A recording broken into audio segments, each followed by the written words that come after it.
Vous le savez, le mardi avec Mathieu Bossart, on parle de littérature. Comment tu vas, Mathieu? Très bien, et vous? En grande forme, sauf qu'aujourd'hui tu m'as dit on parle de littérature et tu m'amènes devant l'UGC Ciné-Cité. Cherchez l'erreur. Oui, c'est un piège, mais parfois le cinéma appelle la littérature. Voilà. C'est une belle surprise, c'est un prix Goncourt en 2008 qui vient d'être adapté au cinéma. Tout à fait, ça s'appelle Singe et Sabour, un film de Atiq Raimi qu'il a écrit, il a adapté son roman qu'il a écrit en 2008 et qui a effectivement reçu le prix Goncourt. Alors je dois dire que moi je suis très heureux d'évoquer quelques impressions sur ce film que je trouve d'une grande humanité et puis d'une dignité indiscutable surtout. L'histoire est celle-ci, on est au cœur des montagnes de Kaboul. Un homme gît dans une pièce d'une extrême nudité. Il a reçu une balle dans le cou et donc ce qui l'a rendu sourd et muet. À côté de lui, sa jeune femme le veille et lui applique des gestes de soin.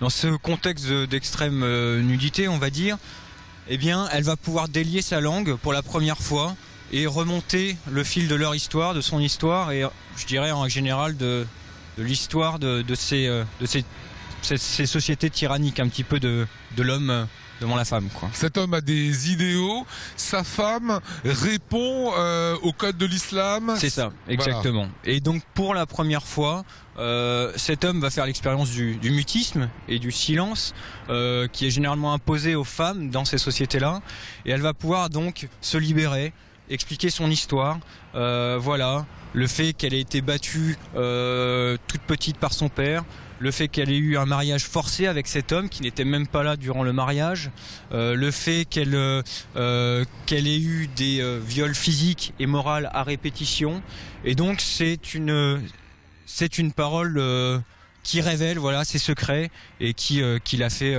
rendre libre. Bishi, Darubia. کارت چیست؟ جسمنا به من لذت میدم. خوب شد که گفتی. اگه نی بر تجاوز میکردم. چی میخوای؟ چند؟ تو چی فکر کنی؟ من فاحشه نیستم.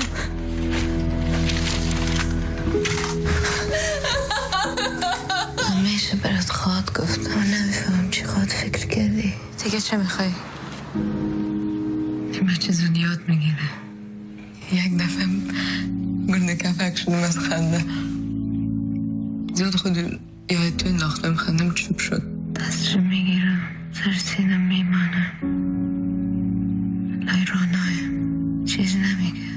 چرا این گپا رو به تو میزنن؟ زنای دیگه این گپا رو نمیزنن.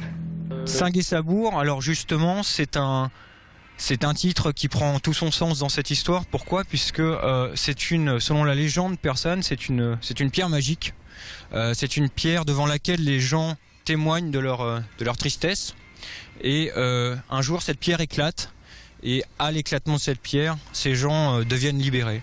Et donc, c'est l'histoire un petit peu de cette femme qui, à la fin, est libérée de tout ce poids du passé. Ça donne envie, c'est une sorte de conte philosophique des temps modernes où aujourd'hui, via cette histoire étonnante, on peut libérer la parole finalement. Exactement. Il faut des contraintes, il faut des circonstances particulières parfois pour pouvoir se dire les choses. Des situations extrêmes parfois pour enfin pouvoir dire les choses malheureusement, mais heureusement à la fin. Mathieu Bossart, mesdames et messieurs. Merci à toi, Mathieu. Merci, Lionel. Merci beaucoup. On se retrouve mardi prochain avec du cinéma ou de la littérature. C'est toi qui nous diras.